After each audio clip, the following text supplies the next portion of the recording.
பிஸ்மில்லாஹிர்ரஹ்மானிர்ரஹீம். சஅத் கிளையாரிடம். அக்காலத்தில் நகர்ப்புற அரேபியர்கள் தங்கள் குழந்தைகளுக்கு பால் ஊட்டுவதற்காக கிராமப்புற செவிலியர்களை தேர்ந்தெடுக்கும் வழக்கத்தை கொண்டிருந்தனர்.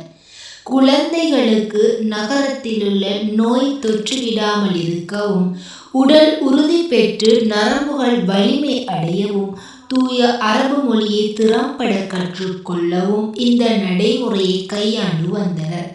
தன் பேரருக்குரிய செவிலித்தாயை அப்துல் முத்தலிப் தேடினார். இறுதியாக சஅத் இப்னு பக்ர் எனும் கோத்திரத்தைச் சேர்ந்த ஹலீமா பின் அபு துவைஃப் அப்துல்லாஹ் இப்னுல் ஹாரிஸ் என்ற பெண்ணிடம் ஒப்படைத்தார்.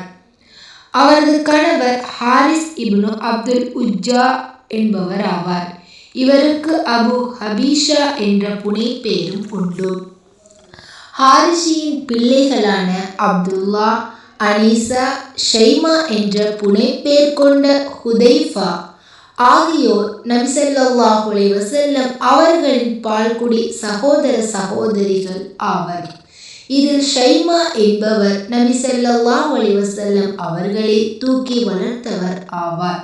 நபி ஸல்லல்லாஹு அலைஹி வஸல்லம் அவர்களின் பெரிய தந்தையான ஹாரிஸின் மகன் அபு சுஃப்யானும் நபி ஸல்லல்லாஹு அலைஹி வஸல்லம் அவர்களின் பால்குடி சகோதரர் ஆவார். நபி ஸல்லல்லாஹு அலைஹி வஸல்லம் அவர்களின் சிறிய தந்தையான ஹம்சா அவர்களும் சஅத் குடும்பத்தாரிடம் பாலூட்டுவதற்காக ஒப்படைக்கப்பட்டிருந்தார். ஹம்சாவின் பால்குடி தாய் ஒரு நாள் நபி ஸல்லல்லாஹு அலைஹி வஸல்லம் அவர்களுக்கும் பாலூட்டினார்.